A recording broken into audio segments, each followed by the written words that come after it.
to KidsRuby. First of all, before I get started, I just want to give a real appreciation to all of the people who work so hard to put on RubyConf, the people at Ruby Central and all the volunteers and the AV staff. They work really, really hard. They don't get paid anything. This is totally a labor of love. If they do get paid, it's not enough for how hard they work. So let's everybody give a little bit of applause to all these hard workers. Come on.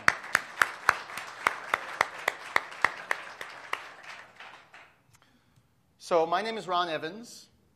I'm also known as Dead Program on Twitter. Yeah, I'm that guy. So it's much more interesting. I work at the Hybrid Group in Los Angeles. We're a consultancy based down there. We also have a couple of products. Kanban Pad, which is the happiest project management tool on earth, and Clutch, which unifies 15 different project management and bug tracking tools into a single beautiful feed. But enough about me. Let's talk about you. Does anybody know what this is? It's the job posting board from RailsConf, and this was after about 10 minutes after they put it up.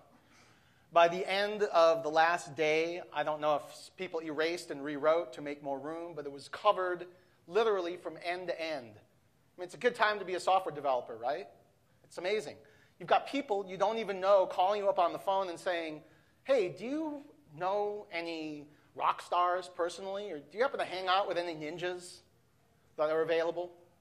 So, I mean, it's completely crazy. Last year at the Golden Gate Ruby Conference, Rich Kilmer gave a really cool presentation where he showed this slide showing the amount of demand that was expected to increase according to that all-important font of information, Microsoft. And curiously enough, a couple of months after this picture was taken, his whole company was bought by their largest client. A couple of months after that, Living Social's biggest competitor purchased Optiva, a Chicago-based consultancy. Well, it's crazy. To actually get a consulting team, you have to buy their whole company. That's nuts, right? Well, it's actually much, much worse than that. According to statistics from recent research from the United States Department of Labor, the amount of supply in computer science courses taught in high school, secondary school for those in the UK, has actually been decreasing over the last years. Curiously, by 40%, which is approximately the same expected demand increase for software developers over the next 5 years. So we basically have an unsustainable course where we're not going to have enough people to maintain our technological civilization. I call it peak programmer. And I think it happened actually somewhere around the late 80s to early 90s, but I don't have any stats to back that up. Who's to blame? No, really it's all of us, because when we have a society that values and promotes buffoonery over substance, really we're all responsible. But it wasn't always like this. There was a time not so long ago that the makers of things, the creators of things, were held in high esteem, that thinkers were more valuable to our society. So how do we turn this around? What do we do about it? Well, it's really quite simple. We need to capture the hearts and minds of the young, right? So just in case you weren't sure, there is hope for the future. I met this gentleman earlier today. He gave a presentation right before mine.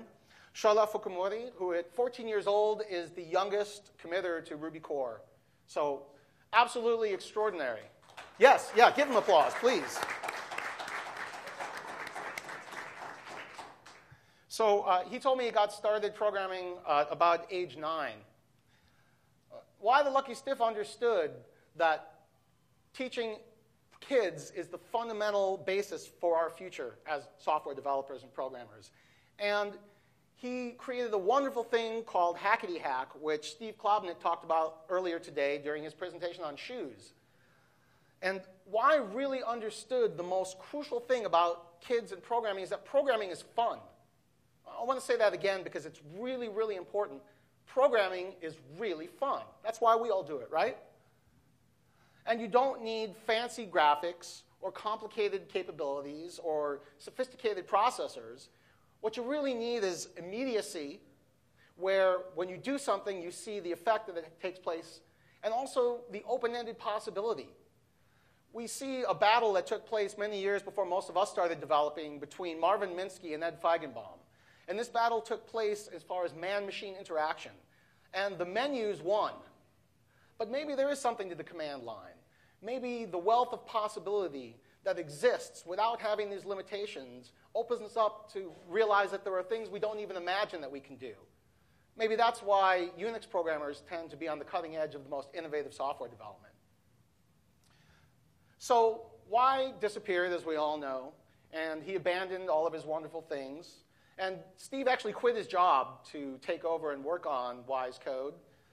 Very, very difficult, because it was code that really nobody else except Y could understand. It was an art project more than it was intended to be a production piece of software. So that's why we created KidsRuby. Our intention was to have a clean, fresh start.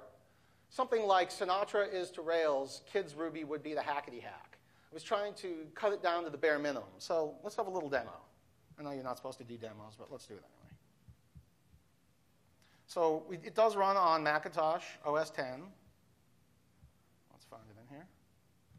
We have a standalone executable that when you run, it opens up the KidsRuby editor. So we can just type in our code. For example, puts, my dad is cool. And we run the code, and it gives us the output right there. So it's that immediacy. You know, we could do slightly more interesting things. 10 times do. My dad is uncool. That's what my son's favorite thing to do is with KidsRuby. Yeah, it's like that. So we have the immediacy. It's very quick. There's immediate feedback. It's just very, very simple, normal Ruby code like you would find anywhere in the Googleverse. And you could just copy and paste and do. So it does run on, wrong OS. It runs on Windows because lots of kids are using Windows. It supports all of the Turtle graphics that are supported by Hackety Hack. Turtle graphics are an essential part of teaching kids to program with languages like Logo. And so giving them the ability to create something colorful, cool, and interesting gives them the sense that they can do something fun. Again, going back to that fun. Have you ever noticed that when you're starting to work with a new technology, you say, I'm just going to play with it? The reason why you say that is because by not claiming any possibility of success, just playing, you reduce the cognitive pain of not knowing how to do something yet. And this is a really important part of the learning process. So we took and we tried to make KidsRuby run with most Hackety Hack code. So the dialogues and the turtle graphics were all things that we can support within KidsRuby. But we wanted to take it further. So we actually created something called the KidsRuby OS, which is an Ubuntu remix, which runs on low-powered or inexpensive kind of leftover hardware. And then we also decided we would incorporate some other great things that have been taking place in terms of teaching kids to program in Ruby. There's a fantastic project called Ruby for Kids, which is from Alberto Morales and Bill Davenport, who are both here in the conference. Say hi to them and say thank you. So they created a whole series of tutorials using the Gosu game programming library. So we thought, wow, that'd be really great if we could give kids a way to create their own games. Since when you got started programming, tell the truth, don't lie, you did it for one of two reasons. Either you wanted to make games or you wanted to make robots. Otherwise, you're probably not in this room. So we thought, wow, this would be great. We could give them their own game creation system. So we made it run with the tutorial lessons. And so here you can run Gosu, which is really nice because you have your own little free game creation machine. All right. So how did we do it? It's just Ruby 192. I mean, everyone here is at least using Ruby 192, right? Yeah? Well, not everyone. We've told parents this, and they're like, wow, this is amazing. My son is using a newer Ruby than I am. That's right. I mean, you know. And it's based on QtRuby, which is an open source, multi-platform framework, which runs on Windows, Linux, and on OS X. It's WebKit, which is the browser component that's incorporated in a lot of modern browsers. It's JavaScript, jQuery. It's HTML and CSS. And the benefit is that if you wanted to work on Hackety Hack, you need to learn Shoes, which is an alternative framework. We thought, wow, this is a significant bar to entry to collaborators, and we'd seen a lot of the pain that Steve and his friends had gone through. we thought it would be a lot easier to get people to participate if we used technologies and tools they were already familiar with. So how does it work? Well, you saw the KidsRuby browser earlier. It's WebKit, which then invokes a separate running Ruby process. That way you can do anything that you would normally do with Ruby, gems, binary gems, anything you need. That Ruby process has got some hooks into standard I/O, standard error, and another protocol for the turtle, which we then control using that all-powerful, available on every platform, highly sophisticated protocol known as HTTP. So it communicates back to an HTTP server running inside the KidsRuby editor, and hence controls the turtle and the other things. So we found that this really works well on many different platforms, in particular Windows, which doesn't have dbus support. So using standard protocols, using standard technologies and tools. So we created standalone installers, because one of the problems you have if you want to learn how to be a Ruby developer is actually getting Ruby installed. And if you're an OS X user, you already have Ruby installed, right? No, you have an old, kind of crufty Ruby. You don't have the latest, new, shiny, in-the-box Ruby. And what do you have to do if you want to get it? You have to download and install Xcode. So most 10-year-olds, if you tell them you need to download and install Xcode to install and build Ruby, they're like, huh? What? So we really needed to do something about that, so we created Standalone Installer for Microsoft Windows. Now, this is the oldest Windows logo I could find, by the way. I don't think it works on Windows 95. Luckily, due to the excellent efforts of Wayne Seguin, Luis Levena, and some others who are involved in the Rails installers and Ruby installers projects, we were able to fork that, clone it, make some changes, and create the KidsRuby installer for Windows. We also have a KidsRuby installer for OS X. Just recently created. Yeah, this is also the oldest Apple logo I could find. And so that, once again, it installs Qt. It installs a custom binary native compatible Ruby 192 that's been built supporting a couple of the older versions of operating systems. That way, kids who have old Leopard machines can run it. And then I showed you earlier the KidsRuby OS, which is an Ubuntu remix. And we thought this is really, really great. Now, you've got these things that you need. We have a standalone installer for OS X, one for Windows, and we have a bootable ISO for these old, Linux-powered, at best, computers. So one thing I want to do right now is I want to thank the dev team, because without these guys, we never could have created KidsRuby. So we don't do enough to thank people in the open source world, which, by the way, some of these people are here at the conference, so if you see them, thank you. In no particular order, Alexander Geraldo, Ari Lerner, Christian Troclair, Daniel Fisher, Hong Quach, Lake Denman, Matt Silipoli, who did not send his correct picture, Phil Cohen, Wayne Seguin. Now, I asked Wayne for a picture of him as a kid, and he, being very little, interpreted that as acting like a kid. I don't know who that other guy in the picture is, I swear.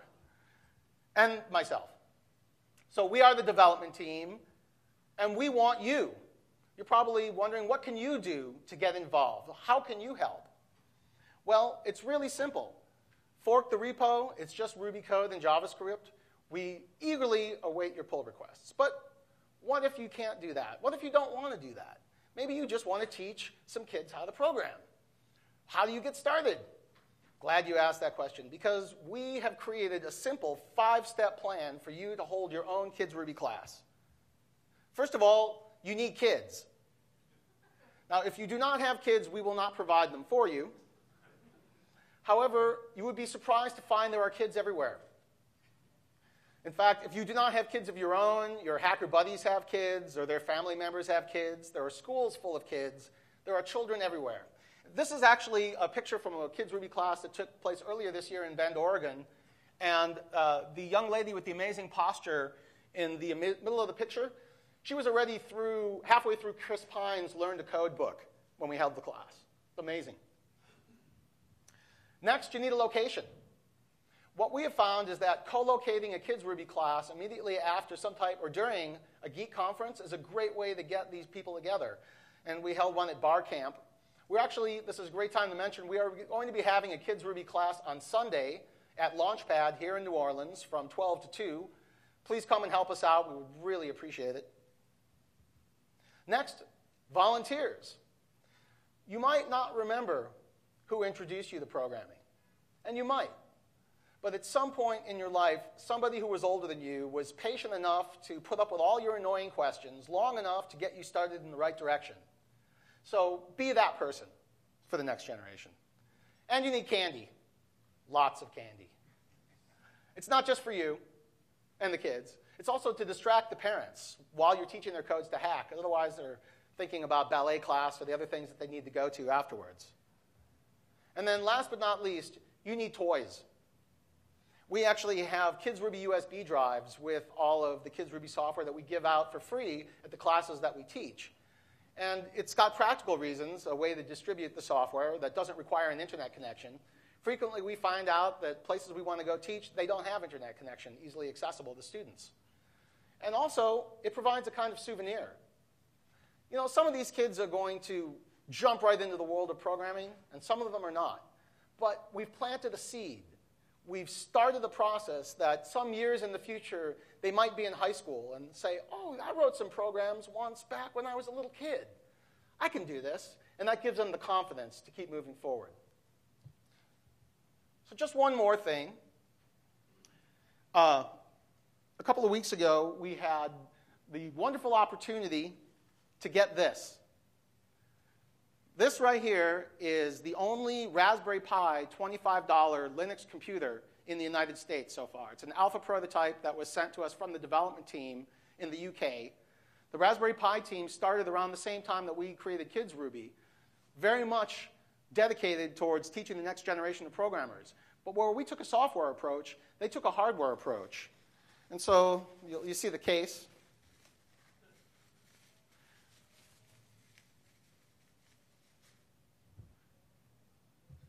So you can get a little better look at this.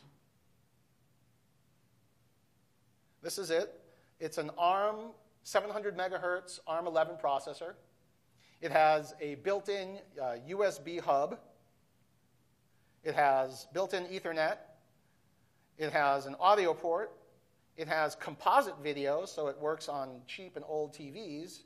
And especially interesting, it has an HDMI out, so that you could plug it into the TV sets that modern families tend to have.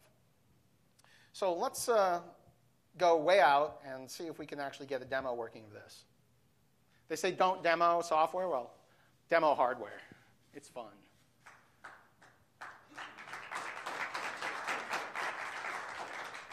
All right, let's see how this goes. Should be interesting. At least it's not flying around this time. So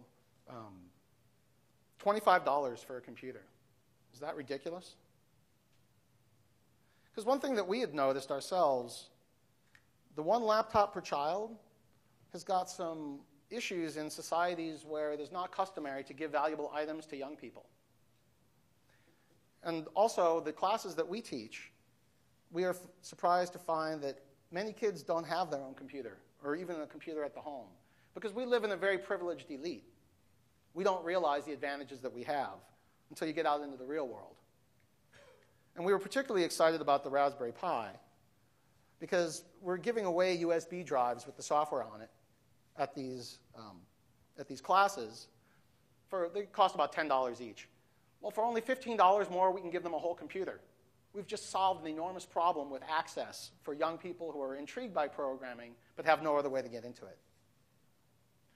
Well, let's see what happens. This should be interesting.